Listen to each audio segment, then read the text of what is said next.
Welcome back to the Internet Wedding Channel. My name is Sarah, and as you know, we've been talking about some simple and affordable tricks for all of our brides who are creating their own centerpieces for their upcoming weddings. We've been working with the hydrangea because it's large, easy to work with in my opinion, and you can cover a lot of space either in bouquets or centerpieces with this one flower.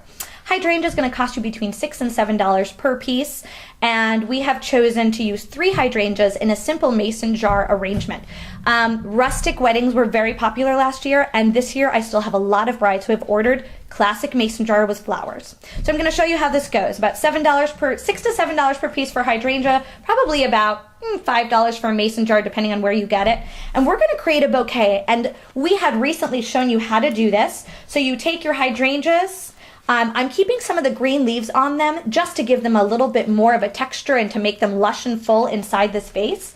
And I'm going to put them at the perfect height. Now, one trick when you're doing an arrangement is you want to hold the bouquet away from you, because we're creating this little bouquet, to make sure that the top is actually level and that it's creating that ball effect. And it's going to fully encompass the top of the vase. It's really important when you're designing. So here we go. I'm looking at the bouquet from different angles, making sure it looks good. And now I'm going to take a waterproof floral tape.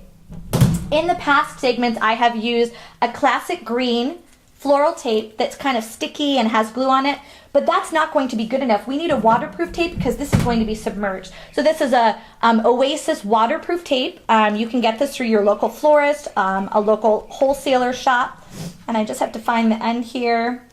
2 seconds. But once you purchase this tape, you're going to notice it does not need to be pulled in any direction like the other tape, that has glue on it. You can simply, once again, make sure this is the exact length you want it, and I'm going to do it just like this. This is literally how I do it. I often keep it on the roll just to make sure I have enough to cover, and I'm going to go around maybe 3 or 4 times. This tape is very strong, and I do not want the tape to be bulky under the water because I feel like guests will see that at the table. So once I've wrapped it about 3 or 4 times, I'm going to clip the tape off, and now this is what I'm left with. And I'm going to see, I feel like this needs to be a little bit shorter to fit in the vase. I'm going to cut these stems straight across. Actually, excuse me, for a bouquet we cut the stems straight across. Because I'm putting them in the water, I want them to hydrate. I'm going to do it on a 45-degree angle, and let's see how that fits in there. So here we go with a lush, full arrangement for your wedding. So simple.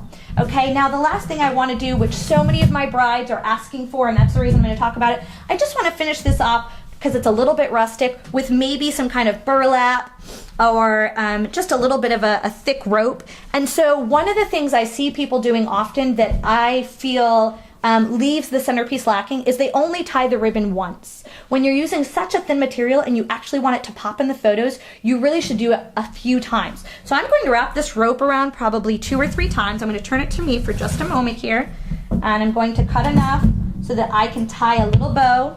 And you can use a hot glue gun to secure this in place. If you don't hot glue it, you will notice that it's going to move in transportation, and then you'll be fixing all of these on the day of the wedding, which isn't always fun if you're in a rush and you're doing these all yourself. So I'm going to cut the rope and leave it kind of wild and free. So now we have a bow on the front of the mason jar with these 3 simple hydrangeas. So I hope these tips were helpful for you, and good luck with your wedding day designs.